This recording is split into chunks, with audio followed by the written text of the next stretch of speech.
Good morning. It's Grandpa Butler. Thanks for joining us today. These are the colors, the sky. We're going to do Claude Monet's Venice at Dusk painting. So we're going to come from top to the bottom, then there's the sea, and then we'll go back through these colors. For the buildings on the right in the painting, very faintly, we'll use a kind of moss green and this saffron here. And for the big buildings on the left, we're going to use our Prussian blue, English red, and crimson. We're going to try a little bit of gouache here, white gouache, with a new instrument here. We're starting with this toothbrush, which is a very fine art instrument given to me on a plane somewhere sometime. And to get the effect of the Impressionist short strokes, vibrant whites in the painting, just for an experiment. And then a regular brush here and our mister. So we paint, mist, and then we stroke as necessary. So that's our usual procedure. The social history of these videos is May 2021, started painting, doing ink and watercolor pictures. Found that what I liked best was to have an object, put it in permanent ink, then color that object, and then do impressionist around landscape around that object here very quickly. So these strokes here would be done quickly, and we'd pull the water down through and leave some spots bare for snowfields and etc. Then recently we've started looking at Van Gogh and found out we really like some of his stuff. So here's a picture of a building at the mouth of the canyon. Again, done the outline of the building in an art pen, but so the Van Gogh is more strokes and lines and circles. So you can see how Grandpa has done these strokes here, coming back here, the different colors. The trees are these impressionistic. The plants here in front are little turtle shells with crimson in them. And you can see the strokes even better here on the right side of the mountain cliffs in the background. So we're seeing if we can move from this kind of strokey Van Gogh style to Monet, more short strokes with this particular picture today. So let's get started. We'll work from top to bottom. In fact, since I've got some crayons here for this, we can just outline. You can see I've done in pencil here a little bit, worked on the outline here. And as we've been doing with the kind of Van Gogh kinds of stuff lately, we're going to mist it and then see what stroking we need to do here afterwards. So put those lines in there, and mostly I want you to feel free to just have fun while we make our art mistakes. And I thought you would do that if you could see Grandpa making lots of mistakes with his art and still having fun. So that's kind of the major object here. So this is the English red here, and we'll give it sort of outline what might be kind of buildings here. Very hard to tell in the pictures. I think this was a monastery in Venice. He started when he was in a trip there, the painting, and then finished it later. Monet did. must have done that a lot here. So here's some crimson. Come down here, kind of reds and blues together. So we're done with that here. And then how about this little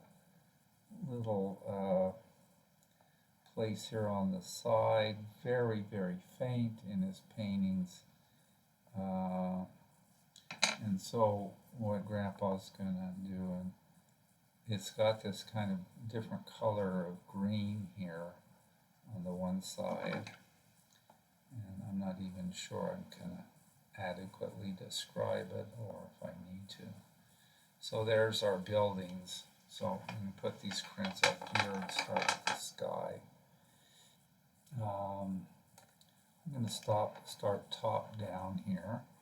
And it looks to me, the thing about these paintings, right, is, and the style, is that these, you don't pull the blues through your brush down in there. You have a stroke everywhere in here, and so in the sense that, you know, there's no spaces towards which I feel like I can just simply pull my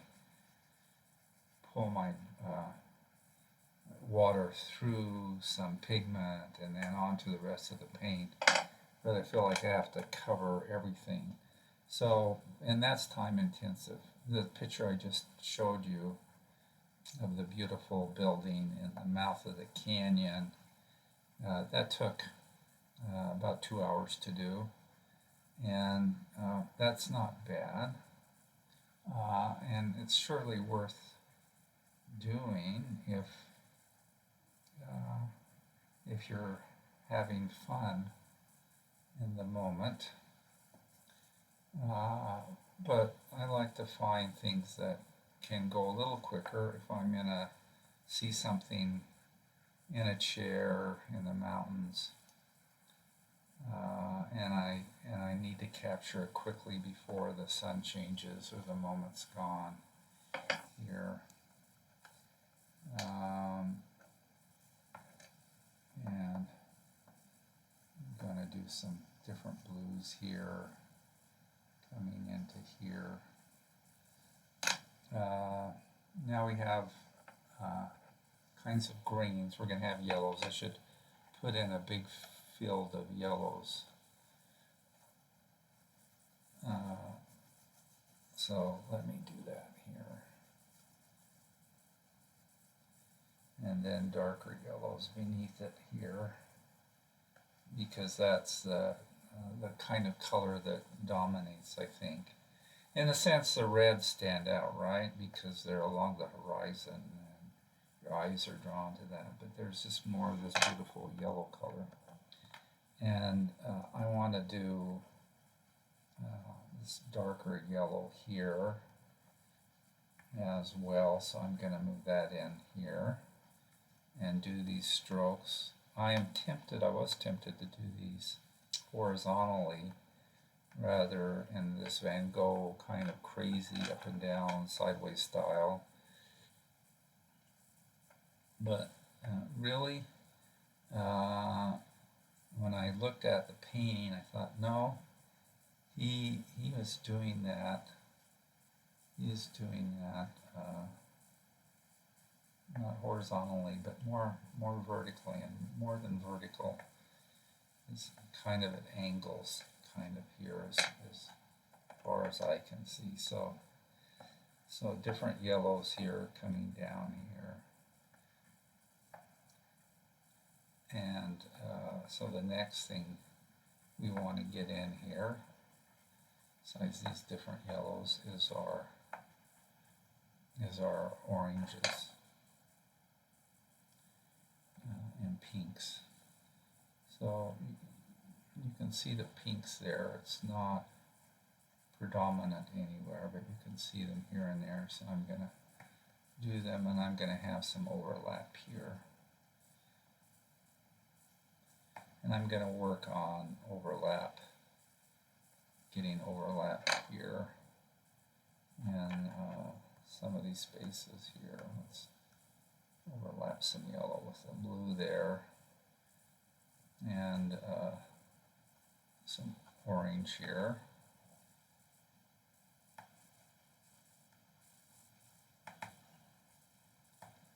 And some overlap with the yellows. And so here is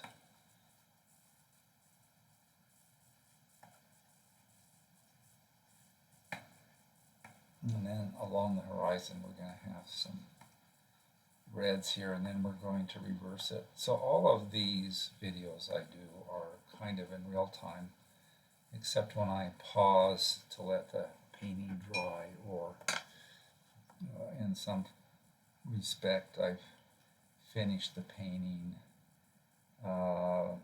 up to the stage 3, but I want to come back with my pencil and my permanent ink and just mark. So here's the horizon here. He's got, at least in the copy I have, there's just kind of some faint blues to mark that, and some blues over here.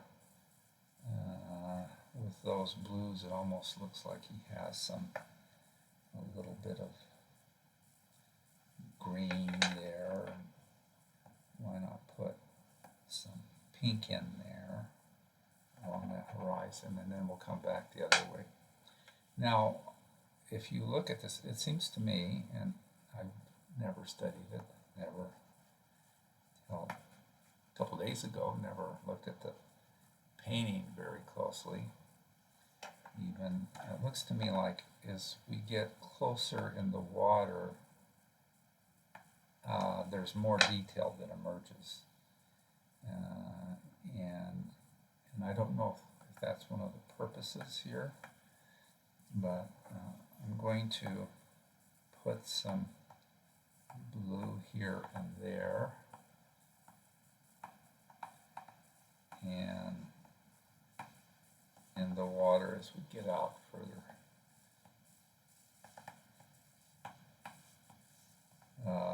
Away from the sunset, so kind of. So, and then on that blue here at the bottom of the blue, we can do these little darker blue lines here. So we missed it, and I think it gives it more dimension. That's the way it is in Monet's painting. So this is Monet instead of Van Gothic. Monet kind of approach to using watercolor crayons here.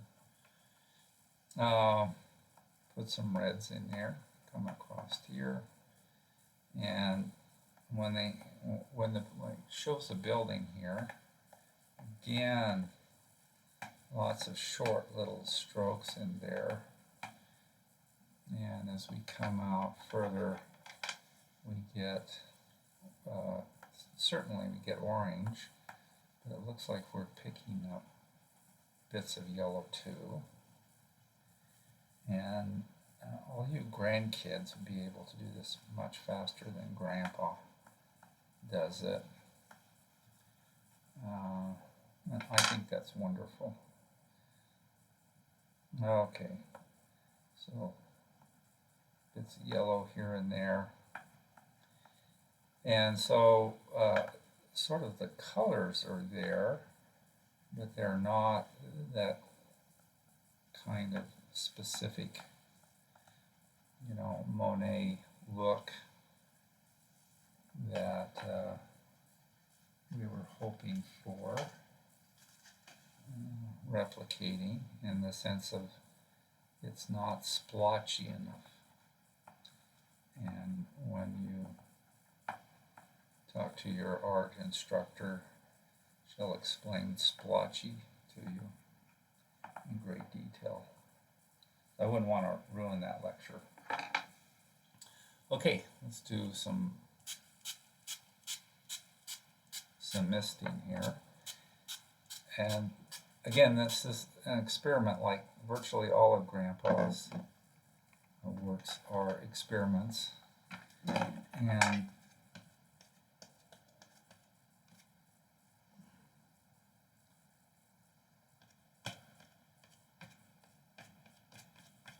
So Grandpa's trying to get that kind of splotchy look here with this toothbrush. He doesn't want to stroke it. Doesn't even want to stroke it with the toothbrush. As fun as that sounds, since we spent our life brushing our teeth right, should be good exercise. Let's carry some of. See if we can carry some of this yellow down and some of the green up and into little kind of splotchy balls here.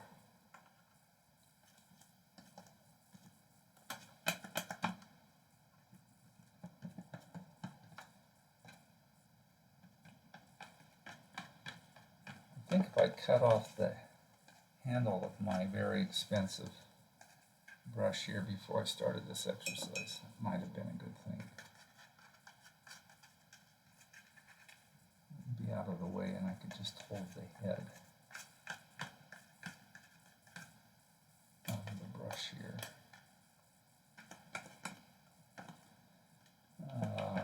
I can see this is going to take 25 minutes, and I'm sure Monet himself probably only spent 15 minutes on his watercolors.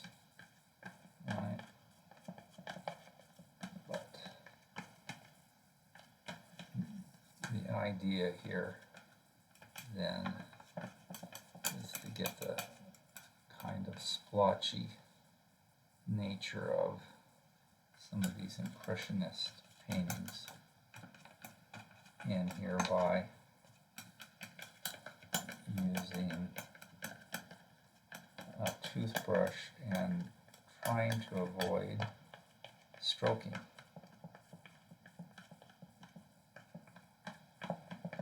Okay, let's do the splotchiness here, and let's get out and stroke up and down here with our brush on the building here.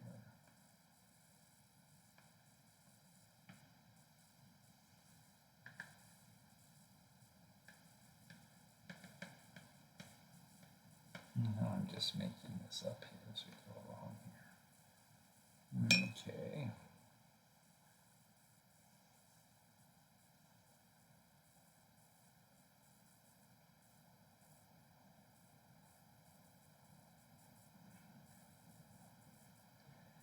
Now the second part of this will be getting sort of putting some white splotches in here as kind of an indication of further detail in the painting. So again, Grandpa is trying to get this here, and we'll let this dry for a second and then do the white splotching. During the pause while we're waiting for this to dry a little bit, you can see I modified my extremely rare painting implement tool here. I thought it'd be easier to handle without the handle. And what I want to do is get some white.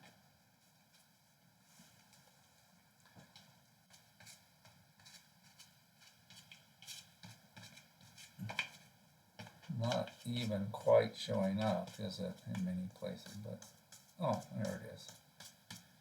So maybe it just needs a little bit more water over here. So we're back here.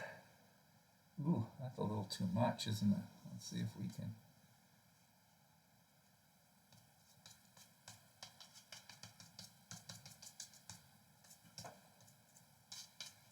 The idea here was to create the illusion of lots of brush strokes.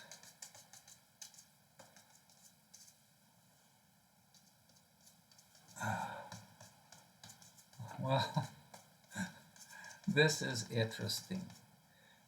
This is so much fun, messing around and making disaster of these things, but you know, if you don't try, you don't know. Maybe when it's dry here, Grandpa will say, oh yes, that's exactly what I intended.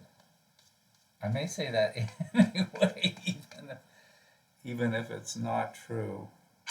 I may even get the microphone and reattach it here. Okay. So, and a little bit of the white stroking down here. And maybe what we ought to do, oh, I can see he did something that we haven't done yet.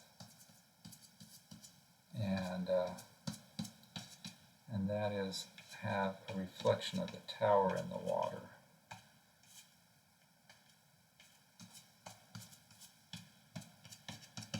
Okay, so while Grandpa's thinking about it, let's go on top of some of our waves and put a bit of white like Monet seems to have in his picture.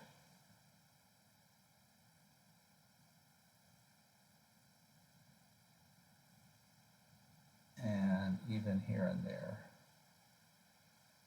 an extra layer of white, extra splotch of white.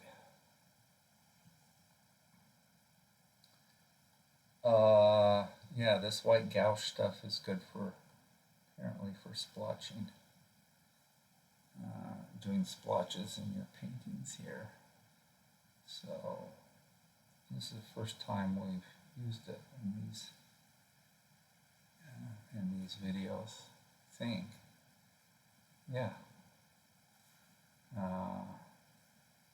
It looks kind of fun. It kind of, some parts kind of disappears and it's not so white anymore, but maybe if I paint over a couple times.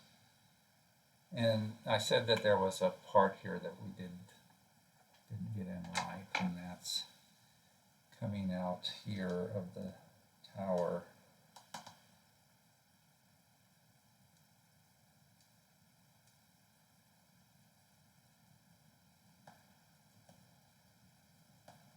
Like so. And again, I think we're used 10 more minutes than Monet did already in his original. But Grandpa doesn't have Monet's talent or patience. But I think Monet probably had a good, fun time doing this. I don't know. I'm pretty sure. Know nothing about him. But I'm having a pretty good fun time, so I like that. And one final touch of white. I see here, over in this area here, among all the blues here.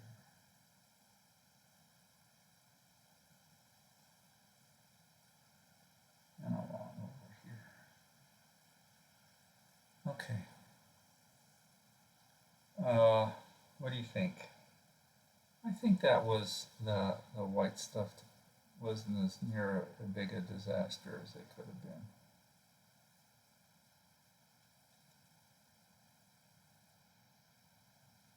And so let's stop there.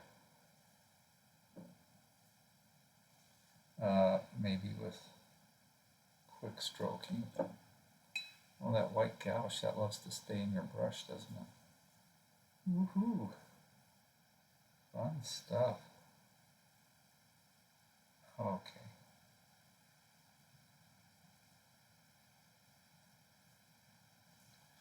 Okay. Yeah. We'll call that fun enough for today. Hey, thanks for being with Grandpa. Hope you're having a good day. So we're going to try some more Monet kinds of techniques on Western wild landscapes here. So that'll be fun. Bye.